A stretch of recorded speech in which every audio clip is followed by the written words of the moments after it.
Do you like movies and games also? Listen, so much more they all know. Vyse, Pyro, Lotus and friends, welcome to Corrective Consciousness. Welcome to Corrective Consciousness, episode 59, the podcast about our lives and love of pop culture. I am your host, Vysethebold, and this is... Lotus Prince. And PyroJackFrost. Oh man, back from the dead. Whoa. Like I said, I'm basically just a guest star now. But he wised from his grave. No, we're seriously glad to have you back on. In fact, I think we should even do more episodes with the four of us, you know, if we could manage to cut down the time. Yeah, I don't see that happening. No. We'll see how this one goes. That's like reactive at consciousness. Least we're not talking only. about Binding of Isaac anymore, so, you know. That's true. That's true. Which reminds me, Vyse, you should start Binding of Isaac for the Switch and then just endlessly talk about it. Well, the thing is, even though I have it for the Switch, I think I still would rather prefer to play it on PC if I'm not playing it portably. Well, that doesn't matter. Just start playing it and endlessly talk about it. And I know better that if I do play it, I'm not going to mention that I'm playing it. Yeah. The only smart one here. Well, having said that, since you've been gone the longest, Pyro here, why don't you give us a little bit of insight as to what you've been doing?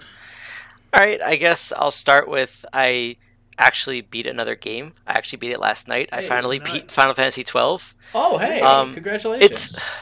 It's interesting because I wanted to play 12 just like I wanted to play 10, and then halfway through them, I was like doing as much as I could, let's say, through the first half, and then I'm just like, you know what? I just want to beat this game now. I don't really care about the extra stuff. I don't have the time that I had when I was a kid. It's kind of a shame, too, because some of those summons are freaking crazy. Yeah, the summons in 12 are really cool, but I realize how much time I end up spending on them. You just YouTube them. And yeah, and it's like, they're not bad games. This is the second time I beat 12, and I finally beat 10, so you could say that. I'm playing 10 too, but I beat that a few weeks ago. I think I mentioned on the podcast. Okay, yeah, 10-2 was the one you got. Now you could play Final Fantasy XII Revenant Wings for the Nintendo DS. Yeah, no. At one point, At one point, I was thinking of replaying like all the Final Fantasies, but come on. Considering how long it took me to beat 10 and 12, you can replay 15 now that it's on the phone. Yeah, I heard about that. Actually, when that comes out on the phone, I might consider it if they like improve stuff, or if it's just like a chibi version of it, then it's not worth it at all. If 15 was a fun game, but it's the same thing, like halfway through I'm just like, let's just beat this game and get it over with and move on. Yeah, because I feel like I love RPGs, but they're just too much of a time sink for me nowadays, and I'd rather just be spending time playing like 14. I could finally get into 14 again. Or Diablo, even though those are endless grinds, at least I feel like I can play them for an hour and I've accomplished something. In many RPGs, if you play them for an hour, what have you done? Yeah. It stinks to go, like, at least it's something that you could play a little bit at and, like, hack away at. Whereas, you know, with certain games, you have to really delve into it to make any headway whatsoever. But you could play certain games, like, you know, Binding of Isaac for 15 minutes at least and have some fun, you know? Oh, yeah, even in the middle of a run, you're allowed to quit out of it and pop back in whenever you'd like. Yeah, it's like, that's why I feel like most of the games that I have, not that I'm going more towards now, but feel like I should go more towards now, are games that are infinitely long games, you could say, where you could play them for an hour and you've accomplished something, but there's really no end, so I don't have a reason to like push through to beat the story. Like, that was a problem with 12 and 10, is I wanted to push through it to beat the story. Or a game that is shorter, like let's say an Uncharted, or not that I like the Assassin's Creed games, but let's say one of those, maybe Shadows of Mordor, if I actually get into that again, because they're overall shorter games.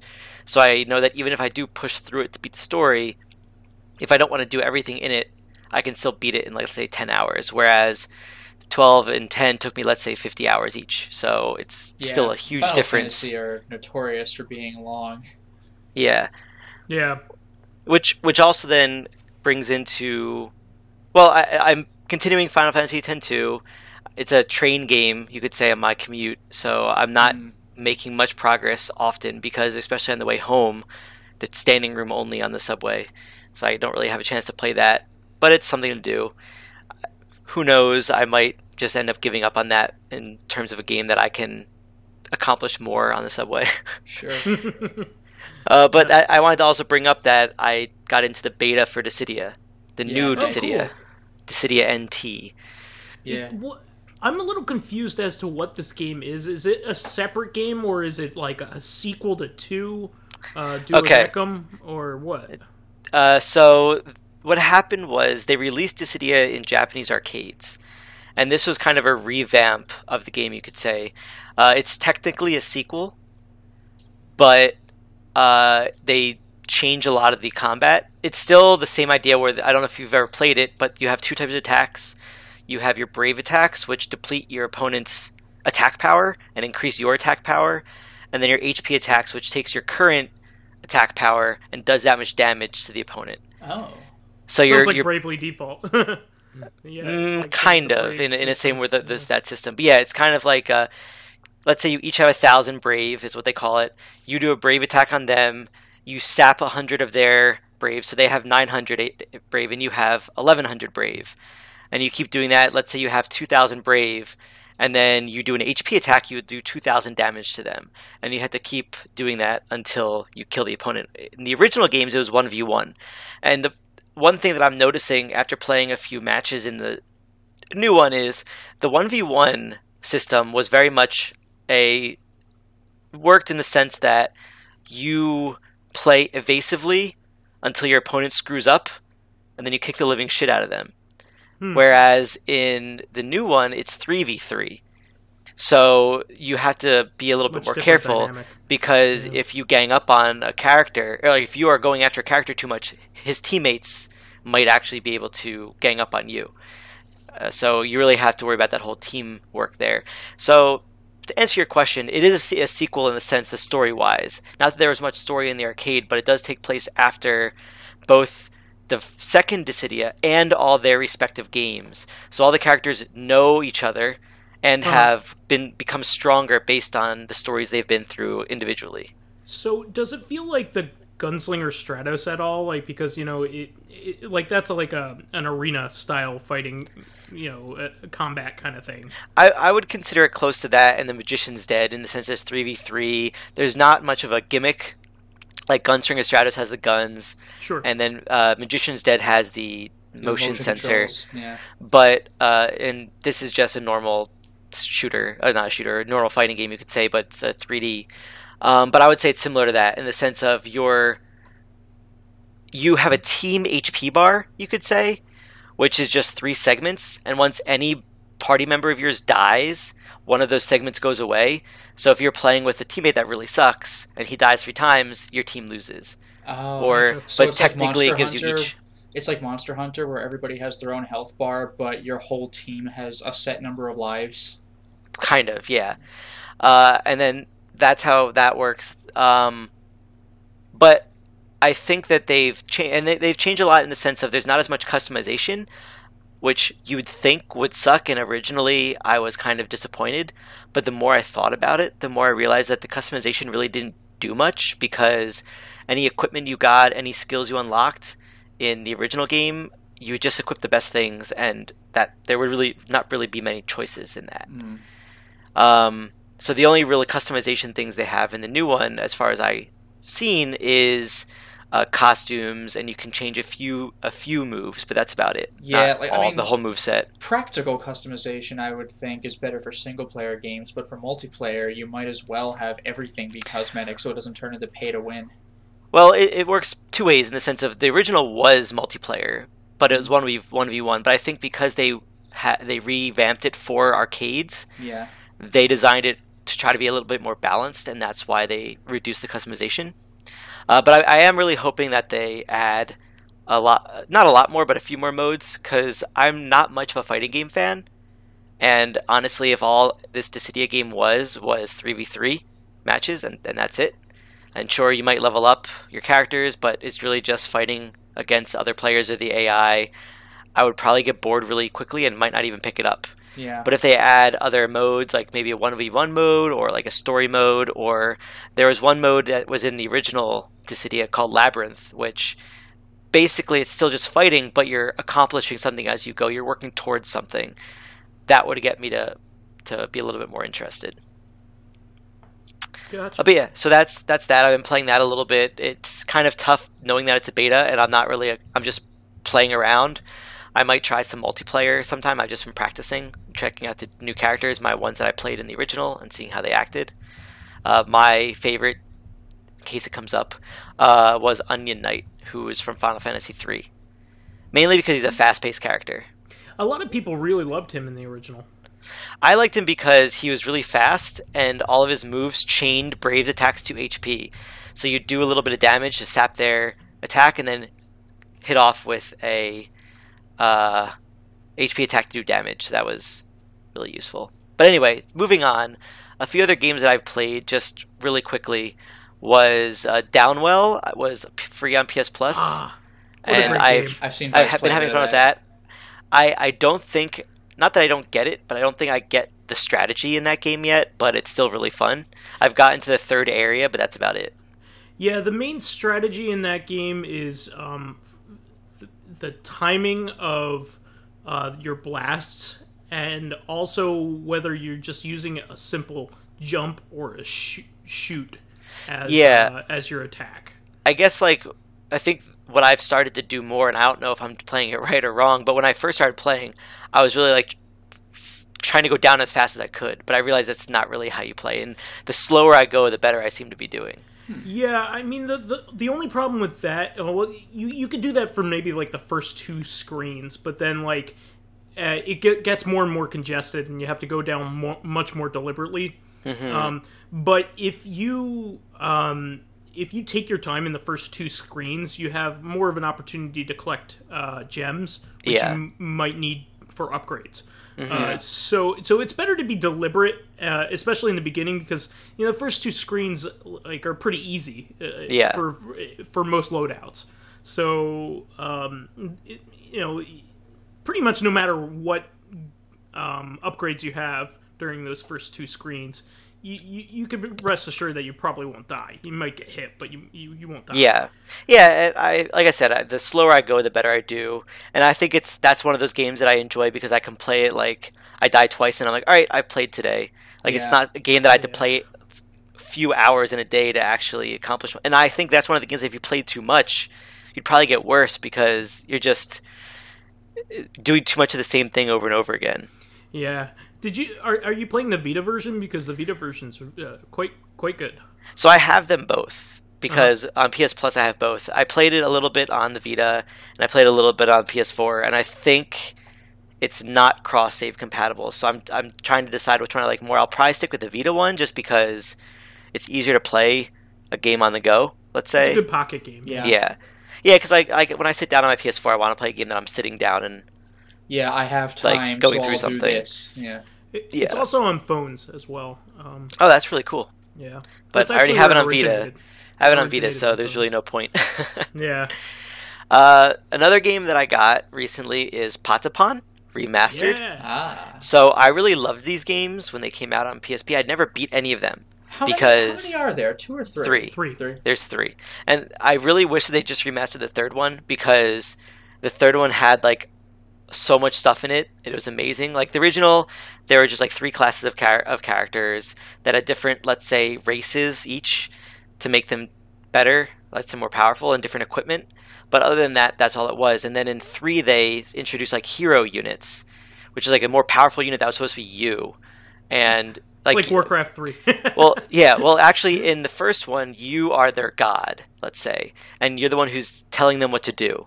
And then in 3, it went to be that not only are you the god, but you have given yourself a physical form as a hero. And there's more to it. So I really like that, and I really wish they remastered that one instead, because 1 has not much going for it. But the one thing I wanted to mention with 1, other than the fact that I played it, and I really enjoyed the originals, was it's really not that great of a port, solely on the sense that if you do not play with your headphones on, the sync is off. Ooh. So I was playing, when I first downloaded it, I was playing it, and I'm like, I'm pressing it in time, and I can't seem to keep the fever mode, which is like if you get 8 full beats in a row, I guess you could say, then you go into fever, and then it would always go away, and I'm like, am I just really bad at rhythm games? And like the next week I went to play Theater Rhythm, and I'm like, no, I'm keeping decent time in the arcade with this. And then I was looking online at work one day about it, and a lot of people were complaining and saying that they should patch this game. And one person mentioned that it's better with headphones. So today, I actually put my headphones on, and it was perfect. And I'm like, this is weird. So I mean, I can play it with my headphones, but it's just, I shouldn't have to. Yeah. So I could speak as to why it's like that. HD televisions actually have a number of milliseconds of processing time. So they probably have the original timing in there, and it just doesn't work with HD televisions. It worked for the the response time of the Vita and the PSP, but why would it work with actual TVs? Why would it work with my headphones and not with my headphones on? Because like, what are you plugging your headphones into? The controller. That's because the system is relaying it to you faster through that than it is to the TV. Okay. So you can actually... Okay, I think I see what you're saying. There are actually some problems here with the same issue. Like, if you were to play, let's say, something through an amplifier, for stereo sound and for surround sound, sometimes that cannot sync up with your TV. You should always use your TV through the amplifier, because otherwise... you should always do your sources through the amplifier because it can compensate. Okay. But various TVs have different processing times, and it doesn't matter how good they are or whatever. It just depends. You might be able to mitigate it by putting it on game mode, which takes a lot of the post-processing off. And to be honest, game mode should be enabled for most TVs anyway, because a lot of those special features where they like blend frames and things like that, supposedly to make it look better, actually mess with the original broadcast quality. Oh wow! Or the intended look that the people who made Blu-rays, like they work really hard on making those look a certain way, and then your TV like processes it even more. It's not supposed to look like that. So believe it or not, like all those special features with your TVs that are like these gimmicky things, like motion flow and things like that on Sony TVs, for instance, and are supposed to make sports look better or something, are actually completely useless and actually mess with things. So okay, yeah, you might be I'll able see to what put I can do on game, and it'll increase the speed. Yeah. I'll see what I can do. I don't know. It might be one of those games where I just play every now and then, so I'm not going to really worry about it too much. Whenever I do, I'll just put my headphones on and be fine with it. There you go. Honestly, it's probably just better off that I download it on my Vita anyway, because I bought the originals and I have it on for PSP, and I can play them on the Vita, so why not? Sure. So the other two things I wanted to mention, well, kind of three. Two things were I've been watching Game of Thrones. It's been really good. I don't really want to talk much about it because of spoilers. I haven't watched the last episode yet. But things are coming together, I think you could say. I just hope that it's not too cliche when they end it in the last season. And I've been watching Season 2 of Voltron. Because I know even though Season 3 is out, I still have a lot of catching up to do. But it's good. There's a lot of times when they do those usual story things where it's like, how can you not... Okay, so this isn't really spoilers, but just to really prove my point, there's one of the villains has a connection to one of the lions because he used to be the old lion rider, and the obvious. So they're always wondering why he always knows where they are, and the obvious answer is that he was the old lion rider, so he should know. Yeah. But it takes them like an episode or two to figure that out, and it's like. Why are you so dumb? There's so many times when something like that happens. I'm like, the answer is obvious, and I know that you're trying to pad this a little bit, but you're kind of sometimes make the characters not seem as intelligent. Yeah. By doing something like that. And the last thing I want to mention, and this is just be a quick mention, maybe we can talk more about it on Recon, but I might not be on next week, and I won't be on for another week or two because I'm going to be going to Japan for a couple weeks, let's say. So that's going to be fun. Definitely going to go to arcades whenever I can. But yeah, so I just wanted to mention that. Maybe we talk about it more on Recon. Absolutely. So Lotus Prince, why don't you let us know what you've been doing? Well, sure. I haven't played too much of this, but I did advance a little bit in The Witcher. This is something where I think it's going to work like the first Witcher game, where there's like 5 chapters, but if you want to do the side stuff, then you can make them basically as long as you want to. So I completed Chapter 1, and I just started Chapter 2. Now, what's interesting here is that The Witcher is kind of known for its branching paths. With The Witcher 1, you could branch paths, but it didn't really matter.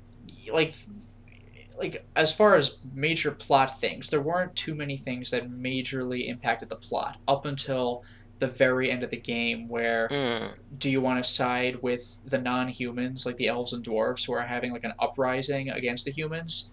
Do you want to side with the humans because you're a human, even at the expense of like just straight up exterminating minorities? Or do you want to wave your hands to the whole thing and get both sides not furious at you but irritated at you, and you don't want both sides doing that? So that can impact endgame. But with The Witcher 2, even as far as the end of Chapter 1, there are major decisions that you can make that will ultimately affect the game's end. And I think the game has it has I think 4 endings. It was either 4 or 8, but it has a bunch of endings that you can influence even very early on. So it's not like, yeah, whatever, but press the ending button at the end of the game, like in Deus Ex Human Revolution. But with this, the journey actually matters from near the beginning. Like at the very beginning of the game, I had a choice of siding with a particular human or a particular elf, each of them powerful in their own professions and fields. So is that going to completely alienate an entire race from me? I doubt it, but it's at least going to piss off the other character. Because it's like, really? You sided with him? So we're getting a degree of that, which is interesting. And for the record, by the way, I did side with the human because while I sympathize with the elf's plight more... You're a racist. That's really what it comes down to. Well, that's the problem. The humans are racist, but the elves are straight up kill all humans, and it's like, well, I don't know if I want to go that far. It's kind of damned if you do, damned if you don't. No, it really is. There's not an obvious right decision, which I actually like. There are shades of gray here, and it's kind of like, which shade are you with? It's like Magneto, right? Kind of, yeah. Magneto versus Magneto has the better arguments, but he just wants to murder everybody, and it's like, well, I don't want to. I don't like his execution. And the thing is, I also kind of sided with the human because he's the guy who just straight up helps you escape from your plight at the very beginning of the game. So I already have had experience with this guy, whereas the elf. Again, with the elf, I get it. I sympathize more with the elf than the human, but he's a dick. And it's for the right reasons. He should be a dick, but he is. And he's just I want to murder... all of his followers are really nice people, but they're also fanatical, zealots. And it's okay, so that's kind of why I sided with the racist human. It's there is no right decision here. Yeah, I kind of like that. It sounds like it has similar choices to Fallout New Vegas or what was that spy game? Binary Domain? No. The one you always get that mixed up with. The Sega one. Alpha Protocol. Alpha Protocol, that's what I meant. Yeah, so... And yeah, I did get it mixed up with that.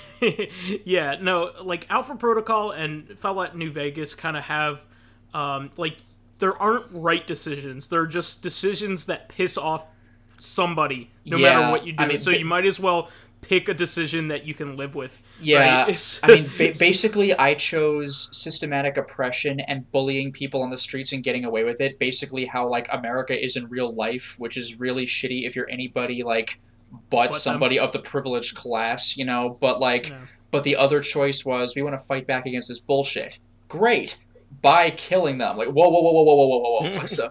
So it's one of those. So Dragon Age Inquisition had subplots about stuff like that, where the elves were basically like slaves of the humans. Mm-hmm. Yeah, So, it doesn't go that far, but it's just more like just dealing with minorities, and it's like, freaking elf. And it's like, guys, come on. And the thing with The Witcher is, he kind of gets it on both sides anyway, because, like... everybody hates him, right? Yeah, like, The Witcher has the symptoms that, like, some people of, like, people who are obviously mixed race might have, where it's like, oh, both races will like me? Like, not really. Yeah, so, like, with the thing with The Witcher like, you can't find a home, really. Yeah, like The Witcher is a freak. So, like, by design, like, he wasn't born, you're not born a Witcher, you're made. Like, you have these potions put into you and all sorts of weird magic experiments and stuff. So Witchers are sterile, you know? And, like, The Witcher 3's been out forever, and I haven't even played the game, but I know there's a whole thing. Even The Witcher 2 mentions he had a daughter, so, like, he became a Witcher after that. So you are made a Witcher, but now I have, like, yellow cat's eyes and, like, weird powers and the ability to handle certain potions that would likely kill other people. So, like, it's strange because the elves and the dwarves kind of have a sympathy for me. They'll treat me better than some humans will, but they'll be like, yeah, but you're biologically a human. While the humans know that I'm biologically a human, but they're like, get away from me, you creep me out. Like, they treat me the same way they would treat witches. So it's an interesting situation where, like, humans tolerate witchers enough to the point where, like, they can hire me to kill monsters. They know I can do that. They just don't want to have to live with me. It's like how Japan is to foreigners. Like, I'll tolerate your presence, just please don't build a house and live here. You know, like, kind of like that. So, and the elves are like, yeah, you can hang with us, but, like, when push comes to shove, who are you going to choose? I hope you're not going to side with the humans that you are biologically more like than us. So it's a weird situation. And this is all... I mean, this was established well enough in the first Witcher game, but I'm still at the beginning-ish of The Witcher 2, so I'll see where this takes me, and I'm sure it's going to take me somewhere. So it's kind of fascinating to see how that's going to play out. Also, Berserk Band of the Hawk. I beat it! I'd beaten it a while ago, but now I finished Endless Eclipse mode. I didn't think I would, because I was like, but I gotta grind Endless Eclipse with 8 different characters, but it wasn't as bad as I thought it would be, and there was a payoff. So sure enough, I unlocked the ability to play as Femto all the time. So it's like playing as any of the apostles in apostle form, or in Guts and Berserk armor form, like permanently. The deal with that is that normally when you transform, you are straight up invincible, and you have a meter that slowly depletes. And when it's gone, you turn back into your normal form. But if you play as permanently transformed state, then you will never untransform, you'll never revert, but you can take damage in that form, unless you fill up your frenzy bar and go invincible for a temporary period of time. So that's kind of nice. And man, Femto is freaking stupid. Like, his square attack is just a slow 3-hit claw swipe, but it hurts. And his triangle attack is, he just raises his hand and this big, like, gravity ball appears and just blasts whomever's in it, and it's got a surprisingly wide range, and it hits pretty damn hard even on bosses. So you just spam triangle for really slow one-shot hits, but man, it hurts. So it's kind of great. Now, you had mentioned, Vyse, last podcast, it's a shame that you unlock it at the very end when there's nothing more to do with it, which is true, but for achievement hunting, it does serve a purpose. There are achievements for beating all 6 big apostles, so I gotta remember who they were. There's Weald in apostle form, there's Zod in apostle form, there's the Count, from chapter 1 of the manga, there's the Cobra, from Lord of the Thieves guy. Literally 30 years ago. Isn't that unbelievable? There's the Cobra, the Lord of the Thieves guy. I don't remember if he was in the manga, he probably was, but he was in episode 1 of the 90s anime. He's that guy who you first meet that Gus just keeps shooting a crossbow into. So you fight that guy. You fight Apostle form Grunbeld. And there's one more apostle. Oh, Ganishka, the Kushan Emperor, the lightning guy. So, there's an achievement for beating them on hard mode. And, man, Femto paid off. Even with Femto, I had to heal a couple of times. Because some of those guys, especially Ganishka, can get pretty difficult. And Weald. Weald is like the first apostle boss you fight. No, the second after Zod. But that's the part where the game actually gets hard. Like, that's the first part in the story mode where I thought I might die. And even as Femto, Weald was pretty annoying in apostle form. So I used Femto to get that achievement. I actually ended up platinuming the game. I didn't think I'd platinum a new Muso game. You know, with the old Muso games, like Hokuto Muso 1, this was like really early PS3, so achievements were just for beating levels. So if you beat the game, then you've platinumed it. But with newer Muso games, you just got to do all this weird extra stuff. So I was actually able to do it for Berserk, so that was quite gratifying. Also, I mentioned this off the air, but real quick, Pyro, I forgot. Do you follow Berserk? Nope, not at all. This won't have the same impact on you then, but what really made me laugh when you beat the story mode is, the last thing that happens in the game after you beat Ganishka is they're getting ready to go to Elf Island, so the last cutscene of the game is they're on the boat, and that's hilarious to me, because a sort of running... They were on this fucking boat for like 5 years. No, like literally, because chapters are released like once every 3 or 4 months. So they were on the boat for freaking years. And like within the context of the manga, it actually wasn't long. It was like a few days or a week or two or something, because they still have to cross the ocean with like an old-timey boat. But like when they battles. Yeah, that was kind of interesting. But when they get to Elf Island, Guts is like, oh, that trip wasn't as bad as I thought. It was kind of quick, but like in real life, like for the manga readers, it was endless. So it just makes me laugh that there's literally no more game after they get on the boat. Like, it's over. Like, it is a straight-up stopping point. It just cracks me up. Like, I know that when you get to Elf Island, that's really catching up to the manga, but it just amuses me that, like, now it's permanently they're on the boat. It's just, like, no more of that. It's kind of like, I don't know if you remember this, but in All-Star Batman and Robin, like, there were issues that were, like, 6 months between each issues, and like the same night that, like, canonically in the comics, like Batman captures the boy who he would make Robin. Dick Grayson. He's like, you're getting in my Batmobile, and they drive off, like, and the comic ends. There's literally, in the next episode, or in the next issue, which is supposed to happen like 5 minutes after this happens. Yeah, they're still driving.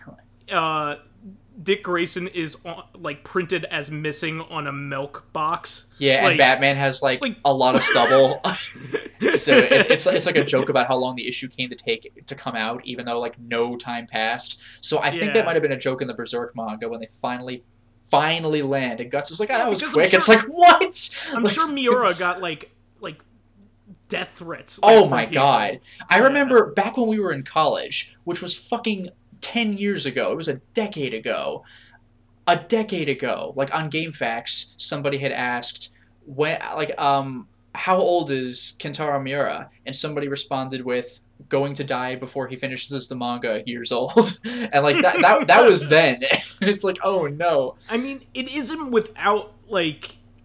his level of skill it must exhaust him, because his panels have way more detail than any other like comic book artist that I've ever seen. If you ever want to Google Western image search Berserk, or like if you even just Google search Guts himself, the manga, that artwork is beautiful. Like, no one else can do it.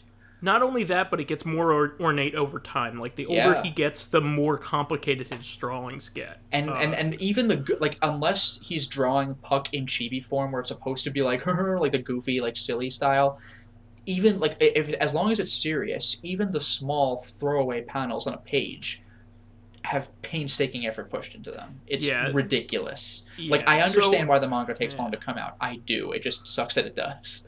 Yeah, very much so. Like his artwork is so good. This really got me. In the PS2 Berserk game, there's a whole clip-off level, and you fight all sorts of monsters that couldn't have been in the manga because they're not in the clip-off for that long before they fight Slan. Except they are in the manga. Like, when they first go to the clip-off, they're like, welcome to the clip-off, and it's one of those big full-page pictures that shows everything with all this weird stuff on it. And some of those monsters are literally only in that panel to illustrate that they exist. And that was good enough to make them enemies in the game. It's like, wow. Like, I remember that. It was ridiculous. So it's just super cool. So anyway, done with Berserk Muso. That's freaking awesome. I'm going to mention this just as a quick aside, but I had gone to Vyse's place over the weekend. That'll be more of a recon topic, but we definitely had a bunch of stuff going on there. So look forward to that on Thursday. Other shout-outs. This made me happy. A few years ago, at the time of this podcast recording, I played a game that came out in 2000, except America never officially got it. There was a horror game made in South Korea called White Day, a Labyrinth Named School. Now, White Day, not too terribly many people know what that is in America, but it's really big over in East Asia, like South Korea, Japan, China, and Thailand, I believe, off the top of my head. I don't know how many other countries celebrated, but those do, I'm pretty sure. And White Day is basically like a sequel to Valentine's Day, because Valentine's Day is handled differently over there. In Valentine's Day, girls give chocolate to boys. It's a one-way thing. And in White Day, the boys reciprocate the favor, except it tends to be white things, like you can do white flowers. Yeah, you can do white flowers, white chocolate. Lingerie is also popular. I think the most popular, though, is marshmallows. That's a big deal. I'm just imagining, like, a high school girl, let's say, gives a guy some chocolate on Valentine's Day, and the guy's like, oh, she must like me enough, and he just gets her lingerie, and it's like, wait, what? No, I think it actually is handled differently over there, because here, Valentine's Day, in elementary school, we do the whole, give a card to everybody, but at least over there, I think you give it to, like, the one person that you kind of have a crush on, so it would be, like, you to me, me to you kind of thing. It's not like, oh, here, buddy, happy Valentine's Day, like at the workplace. Maybe I'm wrong, but I don't think it works like that quite the way it does here. So the basic idea of White Day is this was a PC game from 2000, never officially translated or localized, but it was fan translated. So I was able to let's play the game and understand what was going on. But you still had to go find it online and on these weird sites. It's also kind of janky getting it to run too. It's a little it's gotten better with patches, but I don't know anything about it on like Windows 10. I haven't tried that. I was able to get it running all right on Windows 7 and I want to say 8, but I can't make any promises for 10. Maybe it works great, but I don't know. But it was patched several times, at least back then. But the basic idea of that game is you want to do something a little special. There's a girl in school you like, so you want to sneak into school after hours, kind of close to like 10 p.m.-ish, and you want to put your White Day gift to her on her desk, and then leave the school. So when everybody comes into school next day, it's like, oh, I have a secret admirer. The problem is you get caught up talking to people in school because for whatever reason other people are there. They have their own motivations, but then the doors lock. It's way after hours. School's out. Now, the problem with this school is that it is haunted by ghosts. And some of the ghosts have possessed, I believe, the 2 janitors. So your problem is you obviously want to leave the school and escape the curse, because believe me, there's several curses. I didn't realize there were 2 janitors. Yeah, you see another one later and you realize he's like got a bald patch and you're like, is that the same? So there are 2 janitors. You only ever see one at a time though, except for like a cutscene. But you're in this school, and if you ever have your lights, if you're ever in an area where the lights are on, that attracts the janitor, because even though he's possessed, he still does janitor stuff. Like he'll close the doors and shut off the lights. So if you're in a light area, it'll probably attract him, and if you're in a dark area, you're probably hanging around the ghosts. So the game ends up being quite scary. Now, the reason I bring up White Day is that it just came out for the PS4. Like, America actually got not the same game, but a remake of the game, and probably vastly improved. But America and like the West in general, I believe, we finally have White Day. 17 years later, we have a version of White Day, and I'm super hyped. So it's on Steam as well. Oh, great. Mm-hmm. So you don't even need a PS4 to play it. So I'm looking forward to giving that game a shot. That seems like the kind of thing I might want to like either stream on Halloween or like Let's Play around White Day. So that seems like it'll be super fun. The other things I want to mention are just really brief. I had mentioned several times on the podcast that I had done a recording of Undertale with Old Man Stompy and Minty Mitts, and at this point I am finally editing that Let's Play. So it's 19 parts long, and I've edited 10 parts. So I look forward to uploading it. Yeah, I look forward to uploading it relatively soon. Otherwise, I was hanging out with Mr. Ryu, and I watched him finish the story mode of Tekken 7, and just like Street Fighter V story, it's freaking stupid, but it's fun to watch. It just has just dumb stuff happening, like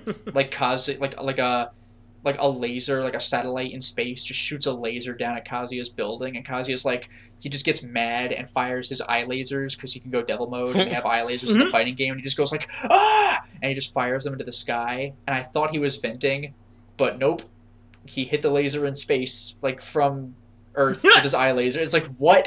Like, the game is stupid, but it's supposed to be. It's fun to watch. And it's fun to see Akuma fighting Heihachi and Akuma fighting Kazuya. It's great just to see him incorporated into the game. I cannot freaking wait to see Geese Howard and how he plays into this, because there's just more of this.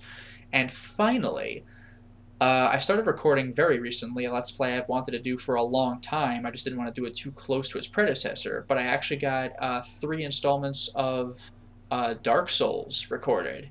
So, finally started that game. Dark Souls is wonderful. I love Demon Souls, but Dark Souls basically improved it in most Pretty much ways. every way. Yeah, it's like Dead Space 2 to Dead Space 1. Is Dead Space 1 worth playing? Absolutely. But then you play Dead Space 2 and you're like, whoa, just everything has been improved. It just feels much better. Yeah, and the thing is, the previous game still holds up.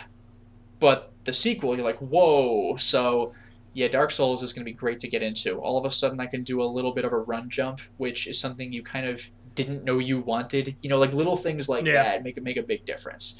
So, cool story, bro. that's been my week. Then you found $20. Yeah, then I found $20. So that's been my week. How about you, Vyse? Well, I didn't get a chance to play a lot of stuff. My job has been dominating a lot of my time. And I've been talking about this a lot lately. Ever since I got traded to a different department, it's been really tough on me. So I haven't had a whole lot of time to do a lot of fun stuff. And luckily, I got this weekend to hang out with Lotus. In the last coming weeks, I've been wanting to hang out with him. It just hasn't worked out because of the amount of free time that my job is taking up out of my life. So it was good to finally just like have some time to relax and have a good time. And I played a little bit of Enter the Gungeon, not a ton of it, but a couple rounds of it. I don't think I'm getting any better at it, which is kind of a slow realization. Maybe I just need to play it a little bit more, or fart around with the other characters in the game other than the Marine, because I keep playing as him. So maybe what kind of game is Enter the Gungeon again? So it's a roguelite. Okay. It's an action roguelite. So very similar. It would not exist without the Binding of Isaac. Yeah, it plays similarly. Yeah. It's basically you. Every time you go, you run through the game. It's randomly generated. The power-ups and weapons you get during the game are randomized as well. Okay. What's cool about the game is that there is a semblance of progression. Yeah. So the more you play it, the more NPCs you unlock in the hub world, and also the more access you have to unlock weapons that will show up in the random loadout. So therefore, as time goes on, you unlock more and more guns, and then more different and powerful guns. More powerful guns will show up in the cycle while you play. So that's good. You know what it almost reminds me of is, not so much the Binding of Isaac as far as the NPCs in the hub worlds, but almost Baroque. Because everyone will get that reference, but like the thing with those games is that with the Binding of Isaac, you don't know how much you've progressed when you start a new game. It's just like you realize you can go further into the dungeon and you can find better power-ups. But with Enter the Gungeon, you can walk around and talk to people, and they're like, hey, do you want to do the real game? Do you want to go into the tower? So Baroque is kind of like that, so you can see what you've done before you go into the dungeon. And then once you are in the dungeon, then it's like the Binding of Isaac, where it's like, let's see what power-ups I find. I actually more liking it to Dark Souls and Demon Souls. Especially Demon Souls. Demon Souls in particular. Yeah. So it does have quite a few Demon Souls references. So Oh. it's very obvious. So like one of the bad guys is called the Mind Layer, and that's like the Mind Flayer. Yeah, I mean that might be a Demon Souls nod, but that's just a old D&D. school D&D. He looks like him. He looks like him. But I mean, Well, that's a that's what D&D Mind thing. Flayers look like. That was D&D first. Oh, okay. Yeah. Well, he rings a those are like bell and 30 everything. Like that's a D&D No, thing. Mind Flayers are 30, 40 years old. Okay. The Mind Flayers in Demon Souls, I don't even know if they're officially called Mind Flayers. I call them that because that's what they're called in Dungeons and Gotcha. Dragons. Well, So that there are may or may multiple- not be a Demon Souls reference. There are multiple D&D references as well. There's the Beholster, which is the Beholder. Of course. Yeah. So, and you know, it also has like old timey monsters that would be in D&D, like you know the Gorgun, which is Yeah. Anyway, moving on from that, I really love that game. It's my favorite of those type of games. I really like Nuclear Throne as well, but this game, I think, is my favorite out of the three. Okay. I've been playing more of that, and I'll update people on that. I got a chance to play Namco Museum for the Switch. Probably my favorite Namco Museum to date. I really like the Namco Museum collections. Actually, the one before this that I liked the most was the PSP one. PSP one's fantastic. It has like a lot of really good rearranged levels, rearranged games. Like you could play this special version of Pac-Man where you fight like ghost bosses and stuff like that. It's really, interesting. It's really, really fun. But this one is really good. The presentation is amazing, and the game choices are particularly good and of my interest. So they hardly ever include Rolling Thunder in the Namco collections for one reason or another, and Rolling Thunder 1 and 2 are on it. 2 never shows up. 1? But you said 2 never shows up, but the only game I've ever seen anywhere but the arcades was like 3 on the Genesis. Like 1? Like that? Really? Wow. Yeah. So it only has arcade games. They don't put they didn't put any console games on this collection. So That's pretty cool, though. Rolling Thunder 2 has never shown up on anything that I can remember, other than maybe the Virtual Console. And I like the Genesis version of 2 better than the arcade one, but it's still really cool to see it. And they also have the arcade version of Splatterhouse, which never shows up on anything. Was that... well, here's a question. Was the arcade version of Splatterhouse... Because I still have yet to play it. Did the arcade version of Splatterhouse show up on Splatterhouse on the PS3? Yes. So Okay. I was going to say that. That's the only other place it's ever showed up. Yeah, that had like the trilogy, I think. Yeah. I mean, they could have put the PC Engine version because that's the popular home version of that. But they put the arcade version. So the PC Which Engine is crazy hard. and the arcade versions aren't very different. They're very similar. So cool. I think the PC Engine one might be a little easier, but it's not. Anything was got to be a little easier. Like that chainsaw mini boss on the first level is just like a game ender. Like I hope you brought the shotgun and never fired it. Like, you just need to spam him. You just need to spam him. With the shotgun. He's pretty easy once you figure out his pattern. Yeah. He's just one of those bad guys. Okay. So anyway, I love it. You could play the games in Tate mode, which is great. What is Tate mode? So Tate mode is when you turn the screen sideways, so Oh. it's vertical, just like in That's the what arcade. I thought. And you could do that easily with a Switch. Yeah, you could. Yes. So it's pretty neat. Let's see here. I played Pinball Arcade is one of my favorite games. I really love playing Pinball Arcade. It's a simulation of real arcade games, and World Champion Soccer came out, which is a modified version of World Cup Soccer because it doesn't have any licenses. but it's the same game, which is cool. It's the same table. Played that for a little bit and loved it. I'm really glad we got an opportunity to play it. And I hardly ever played phone games, so playing that on my phone was something unusual. I also got a chance to download Smash Hit, which is also made by one of my favorite mobile game companies. I'm not a big mobile gamer, but I have a couple favorites and that I stick by, and one of them is Pinout. It's it's like a never-ending, infinite pinball game. You just progress up the stage constantly, and it has a Tron aesthetic and music like that. Same company made this game called Smash Hit, where you have to break things with steel balls. It's a lot of fun. It's kind of like a physics puzzler. I'm probably off base on this one, but is it like Breakout or Arkanoid in that sense?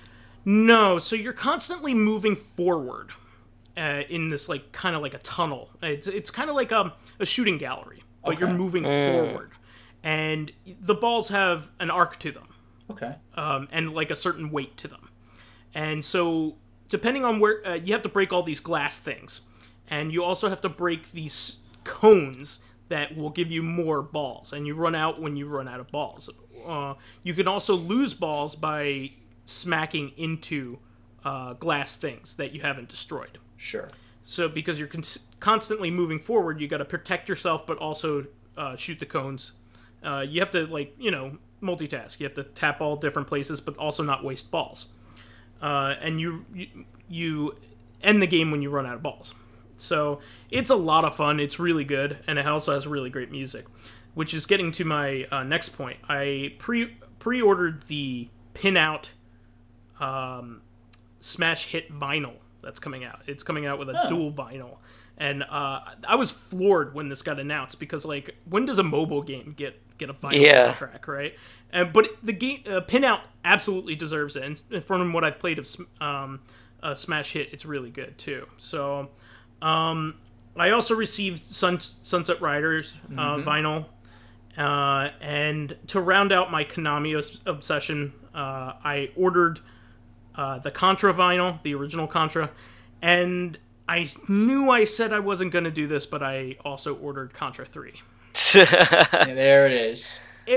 It's the only Konami vinyl that I don't have, so I feel stupid buying it, and I also feel stupid not buying it. It's one of those things. It would ironically be better if there were more Konami vinyls you didn't care about, so you could also not care about that one. But if it's like you have 99% of a collection, like, well, what the hell, man? It's one more.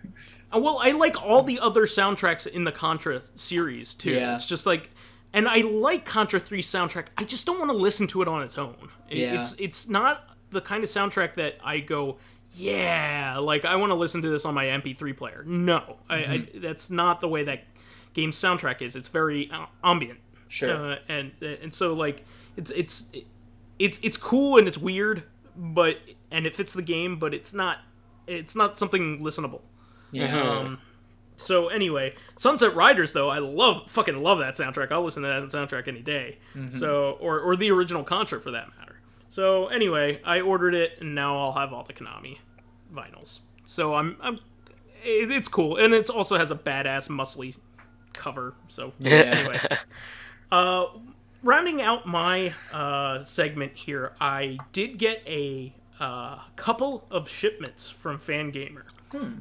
Lotus might know what one of them is, but the other one is the funniest letdown ever. So I'm going to reveal that one last. So, Lotus, I actually messaged you with what I ordered here. And I'll just show everybody what this is. There it is. Okay. Take a shot, everybody. Okay. So, I am showing the guys on our webcams the official Windjammers Frisbee. Does that bounce off walls and... Yeah. Wait a minute. Is it made by Frisbee, or is it a... No, it's official Frisbee. It's made by the company Frisbee? Yes. Well, okay. So it's not just a Windjammers disc, it's a Frisbee. It's made by Whammo and everything. Wow. It says Whammo. Okay. Yeah. So take a shot and also another shot, because that's awesome. Do you throw it faster if you catch it and then immediately throw it? And I also got a 90s as fuck styled Oh, the Windjammers shirt. t-shirt. Yeah, because this Nice. is being re-released on PS4 and Yep, and it comes Steam. out this week, doesn't it? Yeah, so I'm I'm so hyped. glad they got this out quickly. I'm so glad that I have a real Windjammers frisbee that we could throw around at like Magfest or whatever. And then promptly wear lose. that T-shirt. I'm definitely wearing that T-shirt to Magfest. Like, Oh, fuck it. dude. Yeah, I cannot wait. And whenever we have our own convention, our own Yeah. Recon Con, Corcon Con, we will, be wearing that. I'll be wearing that as my uniform. Maybe that'll be my Alice T-shirt. Yeah. There it is. But any guesses on what my other fan gamer shipment was? I was like, what the fuck can this be? Well, is Because this also I opened. is it also Windjammers related? No. Then I don't. Then I can't possibly know what this is. Okay. Can you give us a hint? It is my physical gift Oh. from Mighty Number 9. Okay. Oh, you Because I fuck. backed that shit and Why would you quickly do that to forgot yourself? about it. Well, you know. Well, Once it got released. here's the thing about that though. Like, we've already gotten YouTube videos and Twitter posts about what a letdown those were like weeks ago. Yeah. What the hell took your shipment so long? Oh, they're still pumping out. Yeah, This is they're actually part of the controversy. They've been pumping out this stuff like months and months and months late. Oh Like, man, this Like, is a big thought part that of what people the are complaining shipments about. were months late. I didn't think that there were late shipments among those. Like you No, should have no, gotten no, that no. a long time ago. yeah, no, Yeah. it was pretty bad. Yeah. And I got my official design works and strategy guide. Oh, nice. And my physical box edition with instructions for my Your my Steam version. physical unfolded unassembled box. Yep.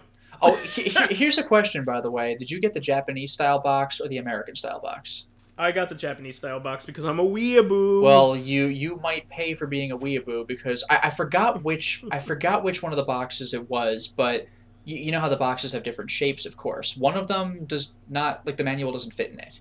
There's only one style of manual, so your box may or may not even fit the fucking manual. No, it doesn't. It doesn't. Yeah, fit at all. the Western one I think does. Yours does not. And by the way, I should also No, it does. say It I does. think I'm taking a look at it now. It does. It fits. it does. Yeah, All right. it fits. So maybe it's the other box that doesn't, because one of the boxes totally doesn't. And also, I believe the Kickstarter had said that the manual will be in color, and it is Because but it's blue and white. yeah, everything's it's instead of black and white, it's blue and white, so it's not full color. Wow, that's bullshit. Yeah. Yeah, no. Well, of the things to stinge out on, it's more than one. Yeah, the Corbin. thing is, Yeah. if you have any color, it's like more expensive than black and white. Like, what the That's hell? Why not true, just but go look through at all what three their colors? Kickstarter. But look at what their Kickstarter goal was, and look what they got. They could print the fucking manuals in color, especially because they said they would. And I know it said color and not full color, but you know what I mean. All right. Having said that, we've run a little long, so we'll do one quick question. Yeah. And, we'll wrap things up here. So here's an interesting one. General Ledger asks, are there any personality traits that you cannot stand in a protagonist or antagonist? I, General Ledger, I personally can't stand smug heroes, like James Bond's Tony Stark or Odysseus. Is there any setting or genre that you would like? Well, there's a few questions, so we might only get one of them and save the others for later, but let's start with that. Although I should point out, I do like that Odysseus spent 10 years paying for being smug, so don't worry about that. He's no longer smug. I don't know. I think that the protagonist I can't stand is probably more off the I guess I like anti-heroes, but I guess the one who's just, it's not really smug, but I guess in the same category, the one who's just doing it for themselves. Like, I guess you could say Cloud when he starts off Final Fantasy. So like they happen to be heroes. It's just like, you're just lucky I don't like the bad guy more than I don't like you, kind of thing. Yeah, but the thing is, like, I like anti-heroes, but I don't like the heroes who think, I guess it's kind of smug. I guess it is smug, but it's like Cloud when he starts off the game. He's like, oh, I'm all that kind of thing. And so maybe like, why am I? It's like, I don't even need to be here. Like, you should be happy that I'm here. I'm too cool for this game I'm in. Yeah. Yeah. I guess I kind of have two things because one of them you could debate whether it's a character trait. That's why I have another one. For one, this might just be a sign of the times, so I might change my mind on this later, but I'm getting tired of grimdark for the sake of grimdark, where it's like, look at how edgy I am. Like, like, I've seen this complaint a lot about, like, not necessarily the Injustice video games, because you don't get many games like that, but just the concept of Superman being this close to being a tyrannical, overlord who would rule with an iron fist, and it's like, it's a clever angle to go on, but that's not what Superman is or ever really should be. So it's cool to explore, but like stop exploring it over and over again, So I get like the grimdark angle gets, I don't know if I necessarily dislike it as a whole, but it gets tired. Now for this might not quite count as a character trait, so I'll throw this one in but the concept of somebody being the chosen one, where they're not even a hero, like everything falls into their lap, like, did you earn this? No, the plot said you'd be the chosen one, so you will have to struggle, but there are no stakes because you're the chosen one, which means you therefore must succeed. Frodo was not the chosen one. Like it was implied that he was like somebody was going to get this done, but Frodo volunteered to be that guy, so like his challenges felt more real. But when it's like, oh, when a boy reaches 12 years old, he will save the world, and it's like, well, I guess he's going to save the world then. So like, trials or not, there's kind of only one way they can go. Yeah. Mine kind of feeds into my my recent hate of Rise of the Tomb Raiders, Lara Croft. Yeah. So any character that has a complete lack of self-awareness, and also humor about themselves, lack of humor about themselves, but that's actually like a personality trait that I hate in general. Like that like anybody who doesn't have an ounce of humor about themselves or lack of an analysis, introspection about themselves is something that I'm just not a fan of. Like somebody who doesn't question what they're doing or anything like that. Like, you may view it as confidence, but I see it as somebody who doesn't think about anything that they're doing. Mm-hmm. So, and also hypocritical characters. Yeah. I just don't like them. So, I like characters with strong convictions, right? That have their convictions also tested. That's a struggle, right? When you commit to something, but you also wonder whether it's the right choice. That's when a lot of really good conflict comes from. Lara Croft in this particular game. In the first game, she was alright. Like, I was completely okay. And I hear she's quite likable in her giant-ass series, but, like, this latest game, apparently it's different. No. Like, in the other games also, in, like, the original incarnation of Tomb Raider, she was also, like, witty. Yeah, she was a wisecracker, She was a wisecracker. In Rise of the Tomb Raider, she's miserable. I think miserable. part of it might be they're trying to distance themselves from Uncharted, even though they did it first. But but Uncharted is so much better as a result. I wanted to say that I kind of agree with Lotus Prince about not liking the main characters who kind of just like falls on their lap. Like, they're meant to be the hero, so therefore they are the hero. Yeah. But I also wanted to add that I think, other than that one, Vyse, both of ours, I think what I'm going for is I hate the main character who is obviously pandering towards like teenage game players, where it's like you either have to be a badass, or you have to be edgy, or you have to be like so super serious, or like winking at the camera, like, am I right, teens? Like, because I was thinking of the new Dante, you could say, the one who was in the new Devil May Cry, like the same reason why I don't like him, because but I want to add, because the question also asked about antagonists, and I was thinking about the antagonist that I hate is the one who doesn't have a reason for being an antagonist other than he's just a douchebag. Like, because that happens more than it should nowadays. We're spending so much money on video games. We have all these like good writers on video games. We should have better villains, more so than just like, I want to rule the world, or I want to kill everyone. I really hate I want to rule the world, because no, you don't. You want to spend the rest of your life sitting in a chair doing government stuff. That's not like, there has to be blow stuff up. A better reason. Like, actually, not that I guess the reason why I'm thinking about this is because I just played Final Fantasy XII, but when you really think about the story, both the main characters and the villains, kind of like Lotus, you mentioned this before, the main characters and the villains were going for the same thing, but the way that the villain is trying to go about it, like he's trying to separate himself from the gods controlling their fates. Mm-hmm. And honestly, the main characters are just trying to stop him because he thinks he needs to kill everyone.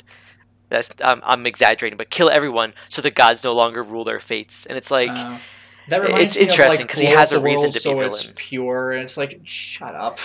I mean, but he has a reason to be a villain, and I think that makes him a better villain than a villain like, let's say, the villain from Final Fantasy I. I know it's a really bad example. Even a misguided villain, like, if his motivation makes sense, just happens to be wrong, I can get behind that. Well, Dracula is always, like, a good villain because, like, he's kind of like what you were saying earlier. He wants to exterminate humanity because he's sad. Like, because humanity killed his wife. You know? He was, obviously, like, I think... Judging by, because I never played many of the games, but judging by the new anime, like, he wasn't a good guy, but he's like, you know what, I'm going to just be by myself, be all alone, and I'm not going to worry about anything. But then he met this woman, and he's like, because he didn't like humanity to begin with, but he met this woman, and he's like, why do you want to deal with this? And they ended up having a kid, and then the humans are like, nope, she's tainted, kill her. And Dracula's like, well, fuck you guys, I gave you a chance by not doing anything with you, but you had to go and put urine in my milk. Yeah. By the way, I do want to throw in one other thing for a protagonist and one thing for an antagonist. For the protagonist, this is really almost exclusively for video games, except for like Hardcore Henry, but the silent protagonist, if handled poorly, because like Hardcore Henry actually was it's almost always bad. Yeah, it can be done. It can be done right, but except in Valve games. I mean, like, it's one thing for like the Souls games or the Fallout games where you don't talk, but you could still choose what to say. And even in Dark Souls, you'll have a yes or no question, but there's basically no talking on your part. But that's okay because all you do is cut people up anyway. So the character is really much just an avatar for the player. I can get behind that, but I mean characters who are silent. Like, Mario RPG handles it great because whenever he has to communicate, he pantomimes, and it's amazing. But like Dragon Quest VIII, why are you silent? Who shut your mouth? And people talk because to you. You're Goku. What? It's just stupid. Like, people talk to you. They're like, "Come on over," and you just kind of dumbly walk with them. And it's just like, why do they have to make him silent? Like, I know you're playing as him, but he's not an avatar for the player. He's a character that you just happen to be able to name. You know, same goes for Link. I know Link is established as a silent character, so people are used to that. But, like, really, why does he have to be silent? You know? Yeah. It's just... And also Chrono. Chrono. Because, I mean, and Link talks to everybody, except he doesn't. So everyone just kind of talks at him, and it just bugs me. Now, as for antagonist, this kind of lines up with what Pyro said, but it's not so much being a douchebag. It's like...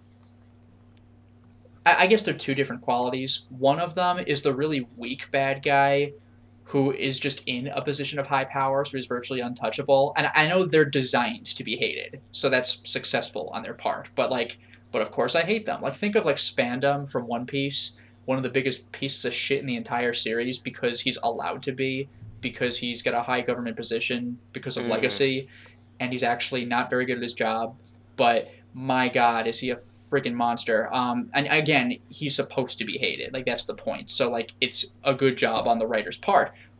But I hate him. The other thing, which Spandam happens to also fall into by coincidence, is the kind of bad guy, like, blowing up the world.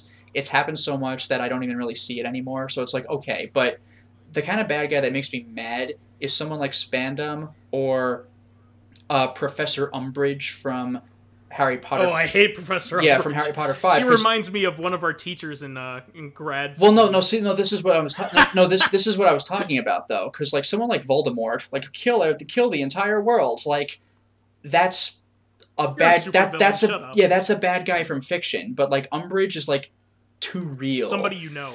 But not only that. I mean, because I will say this is one thing that our grad school person did. Well, you can argue she did it to you, maybe, but I mean, the kind of bad guy I hate is like the kind who dedicates more effort than necessary, and certainly, if they're conquering the world like Crocodile, more effort than they should, just to make one person miserable. Like, Crocodile back in One Piece was like, I want to find this old military weapon, and it'll make me insanely powerful. But while I'm ruling an entire freaking country, I'm ruling a whole island, and I'm looking for the Pluton cannon, you know what else I'm going to do? Remember that really old guy in the middle of the desert who swore that rain would come back one day, but whenever he digs for water, there's always some sandstorm that just lowers his progress? I did that. I took time out of my day ruling a country to throw a sandstorm at one old guy who people forgot exists, because fuck that guy. Like, what an asshole! Like, that's amazing! Like, wow! So, like, that kind of person pisses me off. And it's a shame, because I love Don Flamingo, but man, it was hard to enjoy watching him during the Dressrosa arc, because he really laid that shit on thick. So, losing points, Don Flamingo. You can be a crazy psychopath who enjoys, murdering people, but man, you went too far. So, priorities. Well, unfortunately, even with this great discussion, I absolutely love this episode, but that will have to be the show for this week. We want to thank all of our fans that contributed questions. Please keep us supplied with awesome topics by submitting questions of your own on the YouTube and SoundCloud pages. While there, please give us thumbs up, likes, and 5-star ratings on iTunes. It helps us promote and spread awareness of the show, and any bit of encouragement helps keep the show going. You can also catch us on Thursdays on our sister podcast, Corrective Consciousness, the in-depth look at this week in pop culture. Also, you can friend me as Vysethebold, Vysethebold, on Steam, PSN, Xbox Live, and Twitter. And you can follow me on my YouTube channel, Lotus Prince. You can contact me on Twitter at Lotus Prince, all one word. And if you wish to see my videos early, get in on exclusive live streams, and even select upcoming games for me to Let's Play, then consider swinging by my Patreon, which can be found at patreon.com/LotusPrince. Again, all one word. And this is the point where PyroJackFrost does his outro. Hooray! Nice. All right, well, thanks for listening, and we'll catch you on Thursday. Until next time, everyone. Bye, everyone. Bye-bye.